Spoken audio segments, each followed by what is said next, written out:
और एडू के हमारे इस YouTube चैनल में आप सभी का स्वागत है।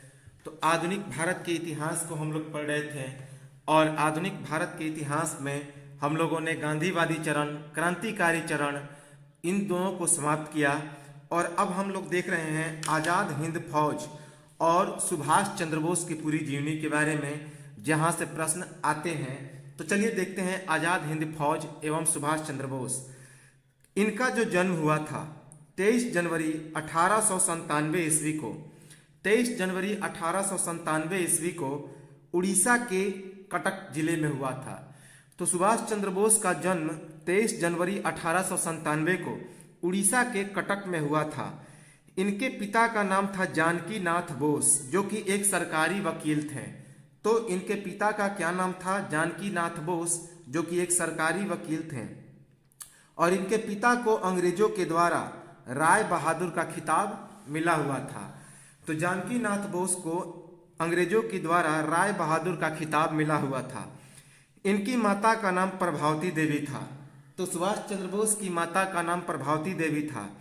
1920 ईस्वी में इन्होंने आईसीएस किया, अर्थात उस समय आईएएस को आईसीएस कहा जाता था।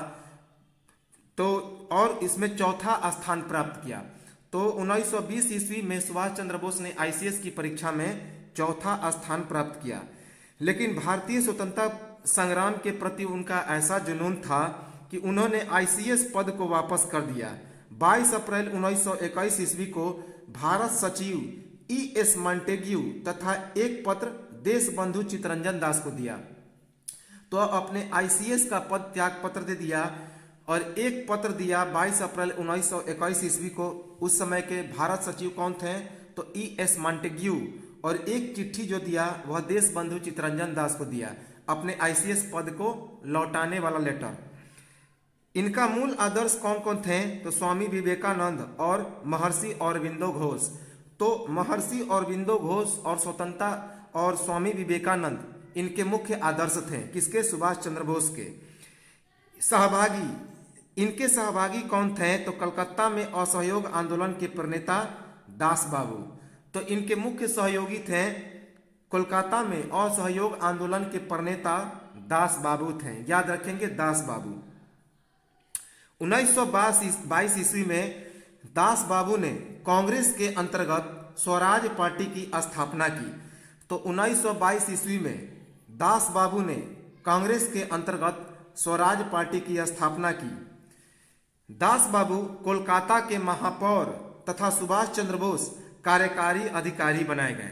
तो दास बाबू कोलकाता के महापौर बने, जबकि सुभाष चंद्र बोस कोलकाता के कार्यकारी अधिकारी बने। सुभाष चंद्र बोस ने जवाहरलाल नेहरू के साथ मिलकर युवकों की इंडिपेंडेंस लीग की स्थापना की। तो बहुत इंपॉर्टेंट है कि युवकों की इंडिपेंडेंस लीग की स्थापना किसने की? तो सुभाष चंद्र बोस ने। किसके साथ मिलकर? तो पंडित जवाहरलाल नेहरू के साथ मिलकर। 26 जनवरी 1931 को पूर्ण स्वराज की मांग और झंडा फहराने के दौरान सुभाष चंद्र बोस को जेल में डाल दिया गया। तो 26 जनवरी 1931 को सुभाष चंद्र बोस ने पूर्ण स्वराज की मांग की और झंडा भी फहराया। इस कारण इन्हें जेल में डाल दिया गया।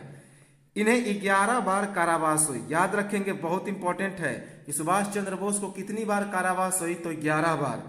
पहली बार इनको कारावास हुआ था 16 जुलाई 1921 ईस्वी को। तो पहली बार ये जेल में कब गए थे? 16 जुलाई 1921 ईस्वी को। और कुल 11 बार इन्हें कारावास की सजा मिली थी। 1925 ईस्वी को गोपीनाथ साहा नामक एक क्रांतिकारी के द्वारा गलती से पुलिस अधीक्षक चार्ल्स टेगार्ट के बदले अर्नेस्ट डे नामक एक व्यापारी की हत्या हो गई और इसके लिए गोपीनाथ साहा को फांसी की सजा दे दी गई तथा गोपीनाथ साहा के अंतिम संस्कार करने के कारण सुभाष चंद्र बोस को बिना मुकदमा चलाए ही बर्मा के मांडले जेल में कैद कर दिया गया। तो 1925 ईस्वी की घटना है कि गोपीनाथ साहा नामक एक क्रांतिकारी थे। तो गोपीनाथ साहा उस समय के एक पुलिस अधीक्षक अर्थात एसपी, जिसका नाम था चार्ल्स टेगार्ट, तो वे चार्ल्स टेगार्ट की हत्या करना चाहते थे, लेकिन गलती से एक व्यापारी जिसका नाम था अर्नेस्ट डे, तो व्यापारी अर्नेस्ट डे की हत्या हो गई और इसी हत्या के एवज में गोपीनाथ साहा को फांसी की सजा दे दी गई और फांसी की सजा देने के बाद लाश को फेंक दिया गया। तो सुभाष चंद्र बोस ने उनका अंतिम संस्कार करने का प्रयास किया, लेकिन चूंकि उन्हें गोपीनाथ साहा को देशद्रोही घोषित कर दिया गया था, तो सुभाष चंद्र बोस को भी एक देशद्रोही की मदद करने के लिए, अंतिम संस्कार करने के लिए इन पर भी मुकदमा चला दिया गया और इन्हें बर्मा के मांडले जेल में क्या कर दिया गया, कैद कर दिया गया। याद रखेंगे, यह पूछा गया फैक्ट है, बर्मा के मांडले जेल में।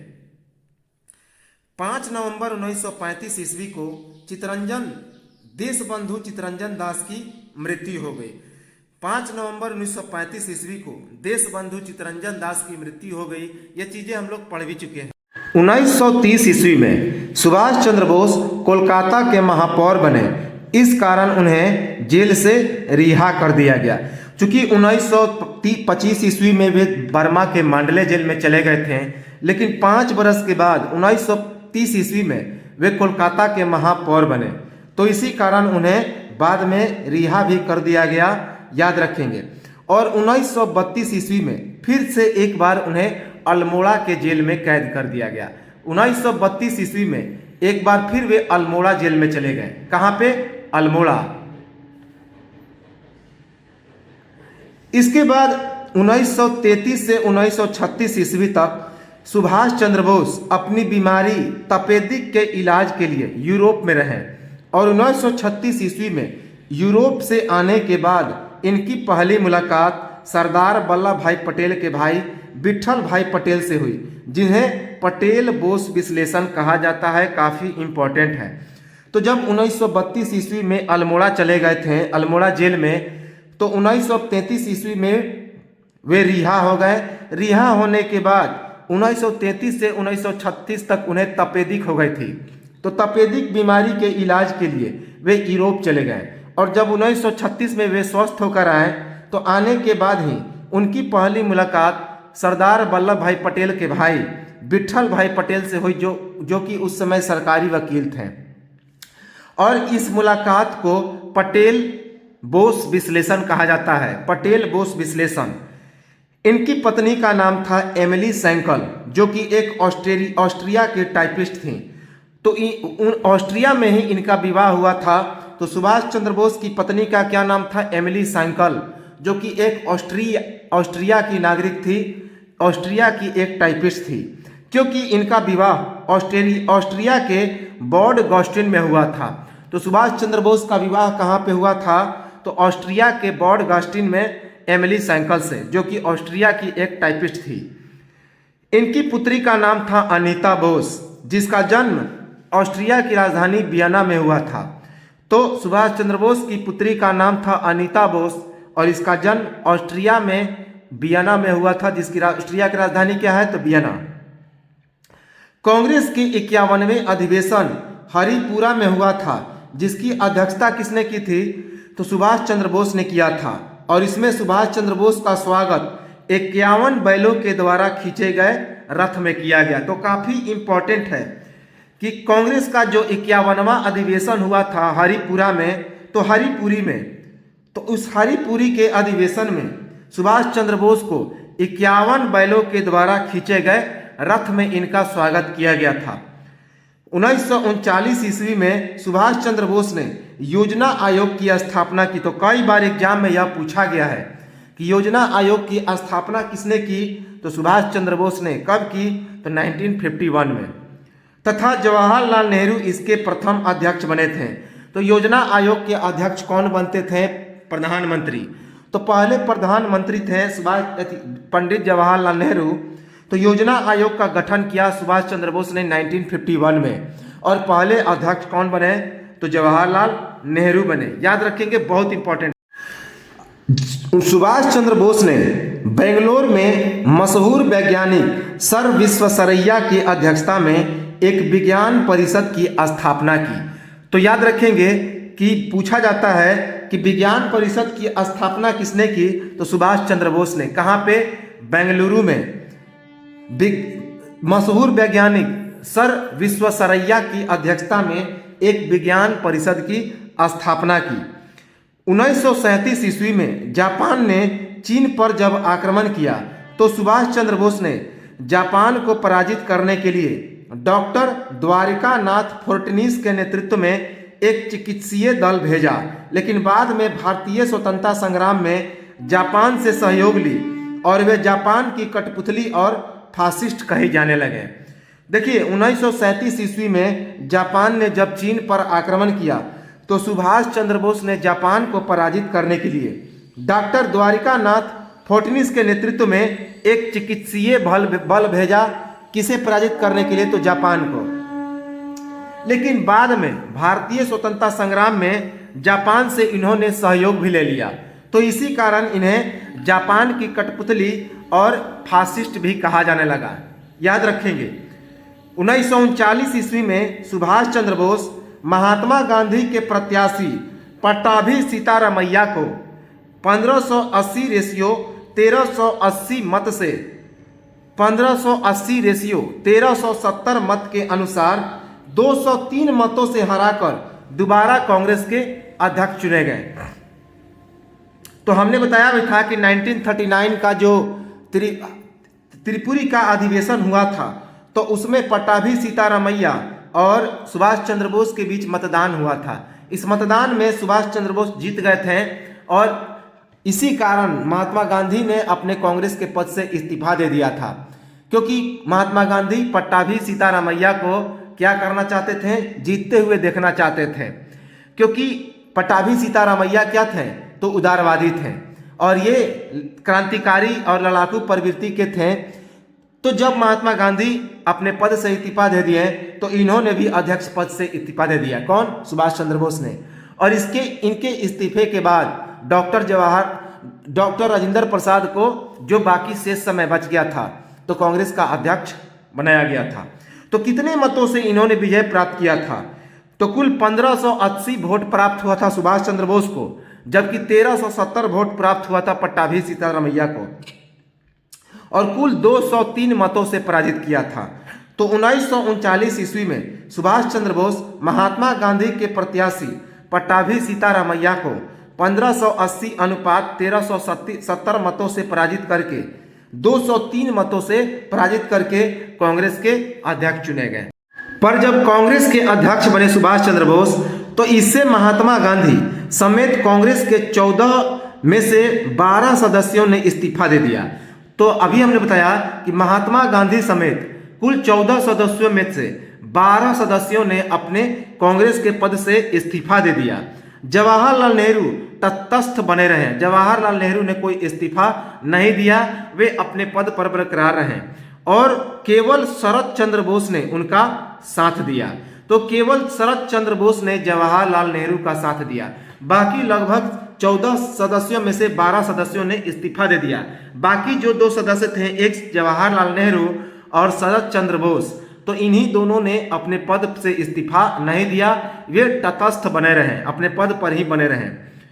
कांग्रेस के त्रिपुरी अधिवेशन 1939 के दौरान महात्मा गांधी के इस्तीफे के बाद 29 अप्रैल 1939 ईस्वी को सुभाष चंद्र बोस ने भी कांग्रेस के अध्यक्ष पद से इस्तीफा देकर फॉरवर्ड ब्लॉक नामक एक राजनीतिक दल की स्थापना की। कब? 3 मई 1939 ईस्वी को। तो काफी इंपॉर्टेंट है कि कांग्रेस का जब त्रिपुरी अधिवेशन चल रहा था 1939 में, तो इस दौरान महात्मा गांधी ने इस्तीफा दे दिया अपने 12 सदस्यों के साथ। तो इनके इस्तीफे के बाद 29 अप्रैल 1939 ईस्वी को सुभाष चंद्र बोस ने भी कांग्रेस के अध्यक्ष पद से इस्तीफा दे दिया और इस्तीफे के बाद इन्होंने एक सैन्य संगठन जिसका नाम था फॉरवर्ड ब्लॉक, तो फॉरवर्ड ब्लॉक नामक एक राजनीतिक संगठन की स्थापना की। कब स्थापना की? 3 मई 1939 ईस्वी को। 3 मई 1939 ईस्वी को। 2 जुलाई 1940 ईस्वी में कलकत्ता स्थित हॉलवेट स्तंभ जो भारत की गुलामी का प्रतीक था, उसे सुभाष चंद्र बोस ने पूरी तरह से मिट्टी में मिला दिया। तो याद रखेंगे कि 12 जुलाई 1944 ईस्वी में कलकत्ता में एक हॉलवेट स्तंभ था जो कि भारत की गुलामी का प्रतीक था। तो सुभाष चंद्र बोस ने उसे मिट्टी में मिला दिया, अर्थात पूरी तरह से ध्वस्त कर दिया। हॉलवेट स्तंभ को ढहाने के कारण सुभाष चंद्र बोस को 2 जुलाई 1940 ईस्वी में कलकत्ता के प्रेसिडेंसी जेल में कैद कर लिया गया, पर वहीं पर उन्होंने आमरण अनशन शुरू कर दी और स्वास्थ्य बिगड़ने की वजह से 5 दिसंबर 1940 ईस्वी को इनको रिहा करके कलकत्ता के नेताजी भवन में नजरबंद कर दिया गया। तो जब हॉलवेट स्तंभ को इन्होंने मिट्टी में मिला दिया, ढहा दिया, तो इसी कारण सुभाष चंद्र बोस को 2 जुलाई 1940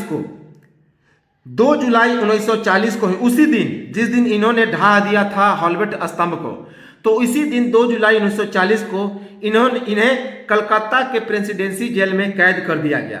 लेकिन बाद में इनकी हालत बिगड़ने लगी, इनका स्वास्थ्य खराब हो गया, क्योंकि जेल में ही, कलकत्ता के प्रेसिडेंसी जेल में ही इन्होंने आमरण अनशन शुरू कर दिया। तो जब आमरण अनशन शुरू कर दिया तो भूख के कारण इनकी स्वास्थ्य बिगड़ने लगी, और स्वास्थ्य जब बिगड़ने लगी तो 5 दिसंबर 1940 ईस्वी को इनको रिहा कर दिया गया।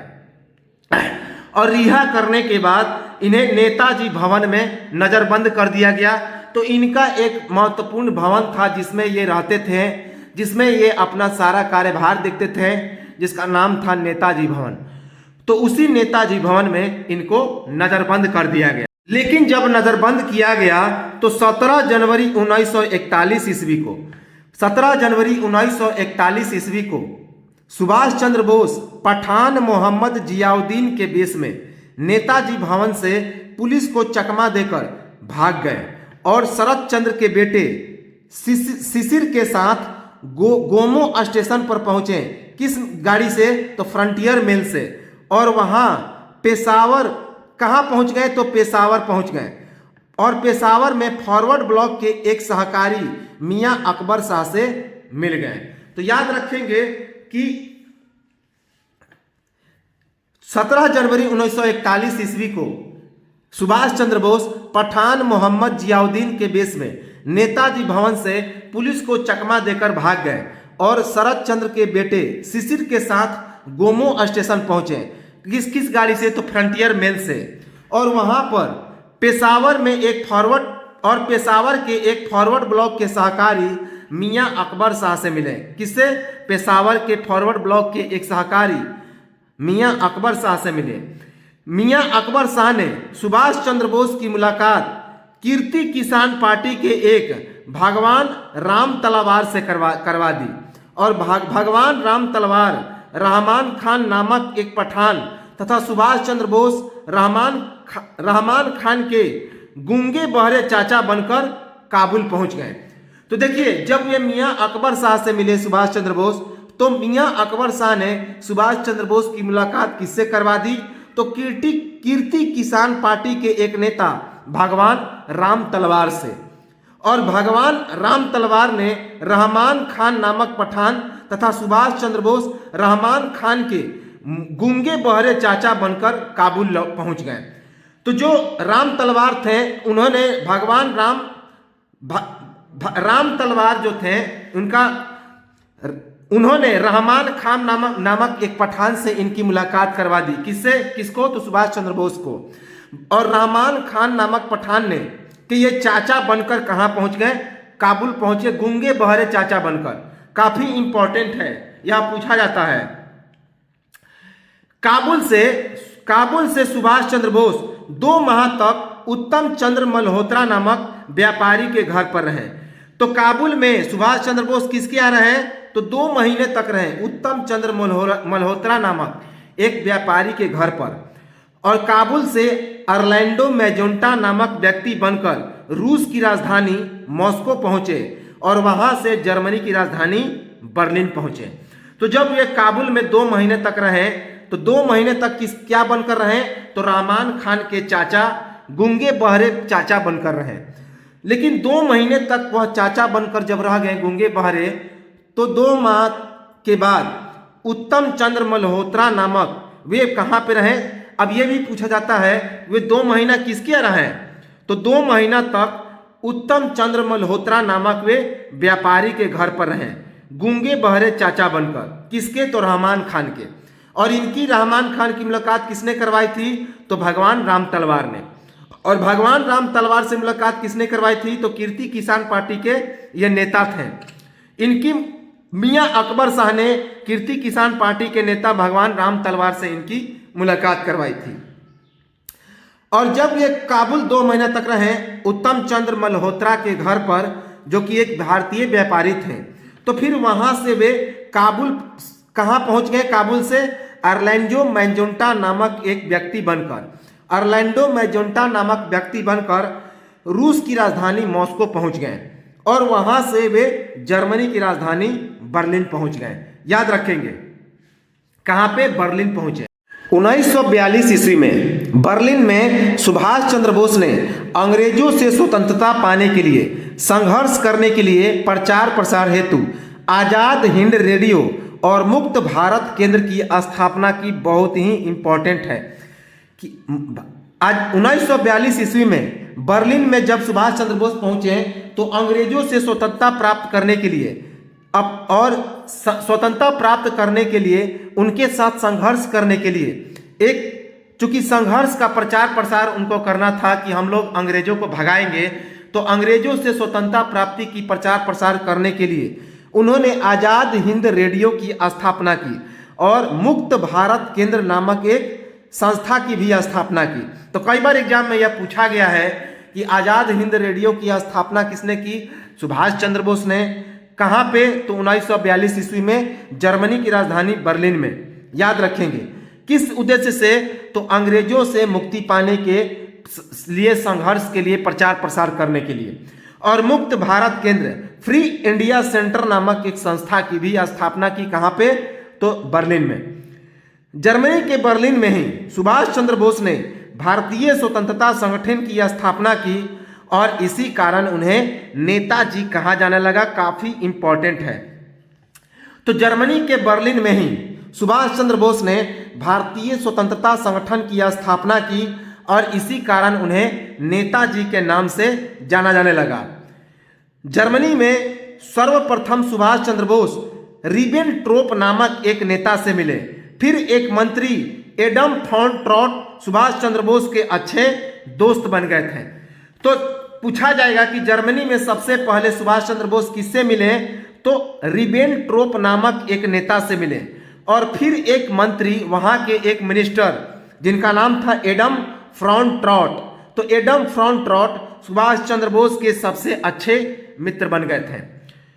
29 मई 1942 ईस्वी को सुभाष चंद्र बोस जर्मनी के सर्वोच्च नेता रूडोल्फ हिटलर से मुलाकात की। तो 29 मई 1942 ईस्वी को सुभाष चंद्र बोस ने जर्मनी के सर्वोच्च नेता रूडोल्फ हिटलर से मुलाकात की। याद रखेंगे रूडोल्फ हिटलर ने माइन काम्फ नामक अपनी पुस्तक में भारत की बुराई लिखी थी। इस पर सुभाष चंद्र बोस ने इसे सुधारने के लिए कह दिया और हिटलर ने आसानी से इसे स्वीकार भी कर लिया और सुधार दिया। तो देखिए रूडोल्फ हिटलर की एक महत्वपूर्ण पुस्तक थी माइन काम्फ। पूछा जा गया है कि माइन काम्फ नामक पुस्तक किसने लिखा? तो रूडोल्फ हिटलर ने। तो इसमें रूडोल्फ हिटलर ने भारत की बुराई के बारे में लिखा था, लेकिन सुभाष चंद्र बोस ने कहा कि आप इसमें सुधार कर लीजिए, भारत की बुराई आप मत कीजिए, क्योंकि भारत एक सोने की चिड़िया है। तो रूडोल्फ हिटलर ने इस बात को स्वीकार कर लिया और बाद में इस किताब में भारत की बुराई जो की थी उसको हटा दिया। 15 दिसंबर 1941 ईस्वी को आजाद हिंद फौज, जिसे इंडियन नेशनल आर्मी कहा जाता है, के गठन के विचार मलाया में कैप्टन मोहन सिंह के पास आया। तो 15 दिसंबर 1941 ईस्वी को मलाया में कैप्टन मोहन सिंह के पास एक आजाद हिंद फौज अर्थात इंडियन नेशनल आर्मी के गठन का विचार आया। तो कैप्टन मोहन सिंह के पास एक विचार आया 15 दिसंबर 1941 ईस्वी को कि क्यों न इंडियन नेशनल आर्मी का गठन किया जाए, जो कि कहाँ पे थे? तो मलाया में उस वक्त पोस्टेड थे, जिसका नाम था आजाद हिंद फौज। सुभाष चंद्र बोस ने 1941 ईस्वी में इंडियन लीग की स्थापना की। तो पूछा जाता है कि आजाद हिंद फौज की स्थापना किसने की, तो कैप्टन मोहन सिंह ने, जिसे इंडियन नेशनल आर्मी के नाम से भी जाना जाता है। सुभाष चंद्र बोस ने, और यह इंडियन नेशनल आर्मी की स्थापना कब हुई, तो 15 दिसंबर 1941 ईस्वी को सुभाष चंद्र बोस ने 1941 ईस्वी में इंडियन लीग की स्थापना की। किंतु जब जर्मनी ने उन्हें रूस के विरुद्ध प्रयुक्त करने का प्रयास किया तब कठिनाई उत्पन्न हो गई और सुभाष चंद्र बोस ने दक्षिण पूर्व एशिया जाने का निश्चय कर लिया। तो सुभाष चंद्र बोस ने 1941 ईस्वी में इंडियन लीग की स्थापना की, लेकिन जब जर्मनी ने उन्हें रूस के विरुद्ध प्रयुक्त करने के लिए उपाय किया कि रूस के विरुद्ध, जब द्वितीय वर्ल्ड वार चल रहा था तो सुभाष चंद्र बोस को जर्मनी ने अपने साथ मिलाकर रूस के विरुद्ध लड़ाई करने के लिए प्रेरित किया। लेकिन तो इससे सुभाष चंद्र बोस को कठिनाई उत्पन्न होने लगी और सुभाष चंद्र बोस ने दक्षिण पूर्व एशिया जाने का निश्चय कर लिया। कहां पे, दक्षिण पूर्व एशिया जाने का निश्चय कर लिया। इंपॉर्टेंट है। इंडियन इंडिपेंडेंस लीग का मुख्य उद्देश्य क्या था, तो इंडियन इंडिपेंडेंस लीग जिसकी स्थापना सुभाष चंद्र बोस ने की थी, तो उसका मुख्य उद्देश्य था विदेशों में रह रहे भारतीयों के लिए था। इसकी बैठक बैंकॉक में जून 1942 में हुई। तो इंडियन इंडिपेंडेंस लीग का उद्देश्य विदेशों में रह रहे भारतीयों के लिए था तथा इसकी पहली बैठक बैंकॉक कहाँ की राजधानी है, तो थाईलैंड की राजधानी बैंकॉक में जून 1942 ईस्वी में हुआ। आजाद हिंद फौज के गठन के नेतृत्व में कैप्टन मोहन सिंह को जाना जाता है, जिन्होंने 1 दिसंबर 1942 ईस्वी को रास बिहारी बोस और निरुजन सिंह गिल के सहयोग से आजाद हिंद फौज का गठन किया। बहुत ही इंपॉर्टेंट है, इस चीज को तो याद ही रखेंगे कि कैप्टन मोहन सिंह को आजाद हिंद फौज का नेतृत्वकर्ता माना जाता है। 1 दिसंबर 1942 ईस्वी को रास बिहारी बोस और निरुजन सिंह गिल के सहयोग से उन्होंने क्या किया, तो आजाद हिंद फौज का गठन किया कैप्टन मोहन सिंह।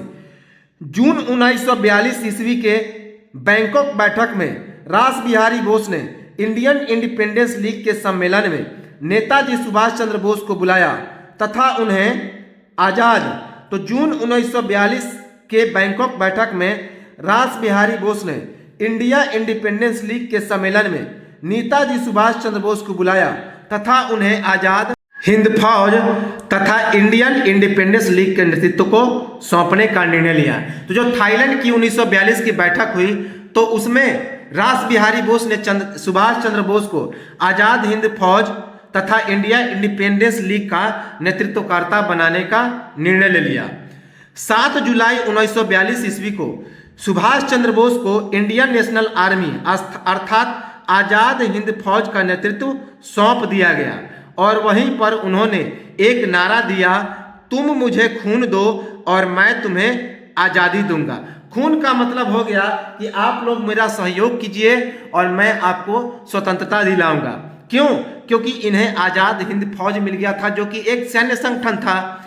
तो इसी कारण उन्होंने 7 जुलाई 1942 ईस्वी को जब सुभाष चंद्र बोस को इंडियन नेशनल आर्मी अर्थात आज़ाद हिंद फौज का नेतृत्वकर्ता बनाया गया तो उन्होंने एक नारा दिया कि तुम मुझे खून दो और मैं तुम्हें आज़ादी दूंगा। बहुत इंपॉर्टेंट है। 21 अक्टूबर 1943 ईस्वी को सिंगापुर में स्वतंत्र भारत की अस्थायी सरकार का गठन हुआ जिसमें MC चटर्जी वित्त विभाग के अधिकारी बने, MA अयकर प्रचार विभाग के अधिकारी बने तथा लक्ष्मी स्वामीनाथन स्त्री विभाग के अधिकारी बने। तो 21 अक्टूबर 1943 ईस्वी को सिंगापुर में स्वतंत्र भारत की अस्थायी सरकार का गठन किया गया जिसमें MC चटर्जी वित्त विभाग के अधिकारी बने, MA अय्यर प्रचार विभाग के अधिकारी बने तथा लक्ष्मी स्वामीनाथन स्त्री विभाग की अधिकारी बने। 4 प्रकार के ब्रिगेड बनाए गए। एक Subhash brigade, Nehru brigade, Gandhi brigade और लक्ष्मी सहगल के नेतृत्व में रानी लक्ष्मीबाई ब्रिगेड। तो 4 प्रकार के ब्रिगेड का मतलब होता है सैन्य संगठन। Subhash brigade, Nehru brigade, Gandhi brigade और लक्ष्मी ब्रिगेड। रानी लक्ष्मीबाई ब्रिगेड, रानी लक्ष्मीबाई ब्रिगेड किसके नेतृत्व में? तो लक्ष्मी सहगल के नेतृत्व में। सुभाष चंद्र बोस जर्मनी से जापानी नियंत्रण वाले सिंगापुर पनडुब्बी से पहुंचे थे और वहां पहुंचते ही टोक्यो रेडियो की घोषणा कर दी। याद रखेंगे। और क्या घोषणा की? अंग्रेजों से यह आशा करना बिल्कुल व्यर्थ है कि वे स्वयं अपना साम्राज्य छोड़ देंगे। हमें भारत के भीतर और बाहर से स्वतंत्रता के लिए स्वयं संघर्ष करना होगा। तो जर्मनी से जापानी नियंत्रण वाले सिंगापुर पनडुब्बी से वे कहां पहुंचे? तो जापान पहुंचे और वहां पहुंचते ही उन्होंने टोक्यो रेडियो की घोषणा कर दी। क्या रेडियो की घोषणा की? कि अंग्रेजों से यह आशा करना बिल्कुल व्यर्थ है कि वे स्वयं अपना साम्राज्य छोड़ देंगे। हमें भारत के भीतर और बाहर से स्वतंत्रता प्राप्ति के लिए स्वयं ही संघर्ष करना होगा। यह रेडियो उन्होंने क्या की?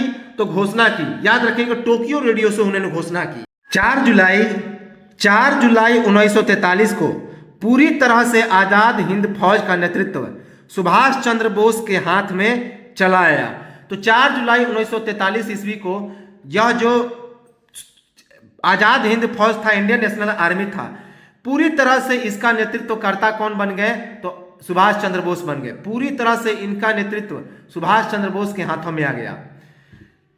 5 जुलाई 1943 ईस्वी को सिंगापुर के टाउन हॉल के सामने सुप्रीम कमांडर में नेताजी सुभाष चंद्र बोस ने सेना को संबोधित करते हुए दिल्ली चलो का नारा दिया। तो बहुत ही इंपॉर्टेंट है। 5 जुलाई 1943 ईस्वी को सिंगापुर के टाउन हॉल के सामने सुप्रीम कमांडर के रूप में नेताजी सुभाष चंद्र बोस की सेना ने, नेताजी सुभाष चंद्र बोस ने सेना को क्या कहा? सेना को संबोधित करते हुए दिल्ली चलो का नारा दे दिया। क्योंकि उन्होंने कहा कि देखियो भाइयों, जितने सारे सेना लोग हैं, अब आप लोग का समय आ गया है दिल्ली चलने का। क्योंकि दिल्ली चलिए और भारतीय स्वतंत्रता के संग्राम में आप लोग हिस्सा लीजिए। यह कहां पे बोला? तो सिंगापुर के टाउन हॉल के सामने 5 जुलाई 1943 ईस्वी को। तो यह भी पूछा गया है कि दिल्ली चलो का नारा किसने दिया? तो सुभाष चंद्र बोस ने। कहां पर? तो सिंगापुर में। सिंगापुर में कहा? तो सिंगापुर के पास टाउन हॉल में। कब दिया? तो 5 जुलाई 1943 ईस्वी को। 21 अक्टूबर 1943 ईस्वी को गठित सुभाष चंद्र बोस के अस्थायी सरकार का नाम आजाद हिंद सरकार था। तो 21 अक्टूबर 1943 ईस्वी को सुभाष चंद्र बोस ने एक अस्थायी सरकार का गठन किया, जिसका नाम क्या था? आजाद हिंद सरकार। आजाद हिंद सरकार। 30 दिसंबर 1943 को जापानी सेना ने अंडमान तथा निकोबार सुभाष चंद्र बोस को सौंप दिया और सुभाष चंद्र बोस ने एक भारतीय ध्वज फहराकर अंडमान का नाम शहीद द्वीप तथा निकोबार का नाम स्वराज द्वीप रख दिया। तो बहुत ही इंपॉर्टेंट है कि 30 दिसंबर 1943 ईस्वी को जापानी सेना ने अंडमान तथा निकोबार सुभाष चंद्र बोस को सौंप दिया और सुभाष चंद्र बोस ने वहां पे भारतीय झंडा को फहरा दिया और भारतीय झंडा को फहराकर अंडमान द्वीप का नाम बदल के शहीद द्वीप रख दिया, जबकि निकोबार द्वीप का नाम बदल कर स्वराज द्वीप कर दिया। काफी इंपॉर्टेंट है। सुभाष चंद्र बोस ने सिंगापुर और रंगून को आजाद हिंद फौज का मुख्यालय बना लिया। तो बहुत इंपॉर्टेंट है कि सुभाष चंद्र बोस ने सिंगापुर और रंगून को आजाद हिंद फौज का क्या कर लिया? तो मुख्यालय बना लिया। इंपॉर्टेंट है। 4 फरवरी 1944 को आजाद हिंद फौज ने अंग्रेजों से कोहिमा, पलेल आदि क्षेत्रों को मुक्त करा लिया। तो 4 फरवरी 1944 ईस्वी को आजाद हिंद फौज ने अंग्रेजों से कोहिमा और पलेल ये सभी क्षेत्रों को क्या करा लिया? तो मुक्त करा लिया। 6 जुलाई 1944 ईस्वी को सुभाष चंद्र बोस ने रंगून रेडियो स्टेशन से महात्मा गांधी को राष्ट्रपिता कहा। वेरी वेरी इंपॉर्टेंट कि 6 जुलाई 1944 ईस्वी को सुभाष चंद्र बोस ने रंगून रेडियो स्टेशन से, रंगून कहाँ, उस समय म्यांमार की राजधानी कौन थी, तो रंगून थी, तो रंगून रेडियो स्टेशन से महात्मा गांधी को राष्ट्रपिता कहा। तो उस समय म्यांमार का नाम था बर्मा और उसकी राजधानी थी रंगून, लेकिन वर्तमान में बर्मा का नाम बदल के म्यांमार कर दिया गया और उसकी राजधानी भी बदल गई है, याद रखेंगे। तो राष्ट्रपिता कहा 6 जुलाई 1944 ईस्वी को। तो पूछा जाता है कि महात्मा गांधी को राष्ट्रपिता की उपाधि किसने दी, तो सुभाष चंद्र बोस ने। कहां से, तो रंगून रेडियो स्टेशन से 6 जुलाई 1944 को। सुभाष चंद्र बोस के अन्य ब्रिगेड का नाम था अब्दुल कलाम आजाद ब्रिगेड, अबुल कलाम आजाद ब्रिगेड, याद रखेंगे, अबुल कलाम आजाद ब्रिगेड तथा सुभाष चंद्र बोस ब्रिगेड, और इसके सेनापति थे शाहनवाज खां। तो सुभाष चंद्र बोस के द्वारा स्थापित और सारे कौन कौन ब्रिगेड थे, अबुल कलाम आजाद ब्रिगेड और सुभाष चंद्र ब्रिगेड। सुभाष चंद्र ब्रिगेड के सेनापति थे शाहनवाज खां। 21 मार्च 1944 ईस्वी को स्थल मार्ग से रंगून होते हुए आजाद हिंद फौज दिल्ली चलो के नारे के साथ हिंदुस्तान की धरती पर आया। तो याद रखेंगे, आजाद हिंद फौज जो है दिल्ली चलो के नारे के साथ हिंदुस्तान की धरती पर कब आया, तो 21 मार्च 1944 ईस्वी को रंगून होते हुए, क्योंकि अभी हमने बताया कि रंगून में से ही उन्होंने महात्मा गांधी को राष्ट्रपिता की उपाधि दी थी, याद रखेंगे। 22 सितंबर 1944 ईस्वी को 22 सितंबर 1944 ईस्वी को सुभाष चंद्र बोस ने शहीद दिवस मनाया और नारा दिया, हमारी मातृभूमि स्वतंत्रता की खोज में है, तुम मुझे खून दो और मैं तुम्हें आज़ादी दूंगा, यही स्वतंत्रता की देवी की मांग है। तो 22 सितंबर 1944 ईस्वी को सुभाष चंद्र बोस ने शहीद दिवस मनाया। काफी इंपॉर्टेंट है कि शहीद दिवस किसने मनाया, तो सुभाष चंद्र बोस ने। कब मनाया, तो 22 सितंबर 1944 को। और उस शहीद दिवस के दिन क्या नारा दिया, तो हमारी मातृभूमि स्वतंत्रता की खोज में है, तुम मुझे खून दो और मैं तुम्हें आजादी दूंगा, यह स्वतंत्रता की देवी की मांग है, याद रखेंगे। द्वितीय विश्व युद्ध में फरवरी से जून 1944 ईस्वी तक आजाद हिंद फौज की तीनों ब्रिगेड ने जापानियों के साथ मिलकर भारत की पूर्वी सीमा और बर्मा से युद्ध लड़ा, पर जर्मनी और जापान की पराजय के बाद सुभाष चंद्र बोस टोक्यो पलायन कर गए और कहा जाता है कि विमान दुर्घटना में वहीं पर उनकी मृत्यु हो गई, और लेकिन इसकी अभी तक पुष्टि नहीं हो पाई।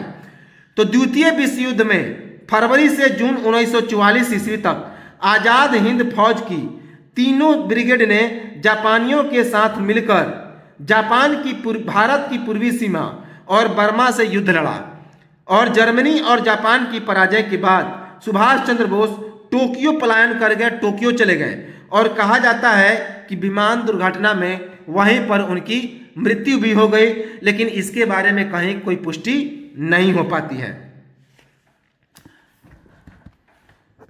नवंबर 1945 को दिल्ली के लाल किले में झूठा मुकदमा चलाकर कर्नल सहगल, कर्नल ढिल्लो और मेजर शाहनवाज खां को राजद्रोह का आरोप लगाया गया और उन्हें फांसी की सजा सुनाई गई, पर तेज बहादुर सप्रू, जवाहरलाल नेहरू, भूला भाई देसाई और के.एन. काटजू ने इनके पक्ष में दलीलें दी, फिर भी सजा माफ नहीं हुआ।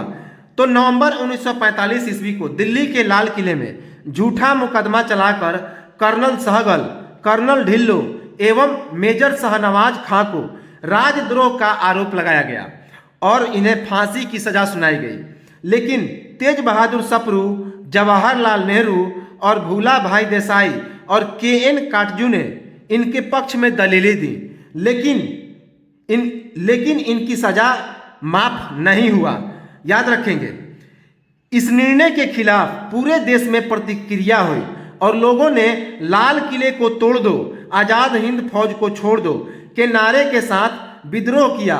इससे विवश होकर वायसराय लॉर्ड बेवेल ने इनके मृत्यु दंड को माफ कर दिया। तो काफी इंपॉर्टेंट है कि जब इनकी सजा माफ नहीं हुई, किसकी तो मेजर शाहनवाज खां, कर्नल ढिल्लो, कर्नल सहगल, तो इनकी सजा जब माफ नहीं हुई, तेज बहादुर सप्रू, जवाहरलाल नेहरू, भूला भाई देसाई और एएन काटजू के दलीलें देने के बाद भी तो देश में इसके खिलाफ प्रतिक्रिया होने लगी। और इसके बाद लोगों ने एक नारा देना शुरू कर दिया कि लाल किले को तोड़ दो और आजाद हिंद फौज को छोड़ दो। और पूरे देश में इसका विरोध होने लगा। तो इससे विवश होकर उस समय के तत्कालीन वायसराय कौन था भारत का, तो लॉर्ड बेबेल।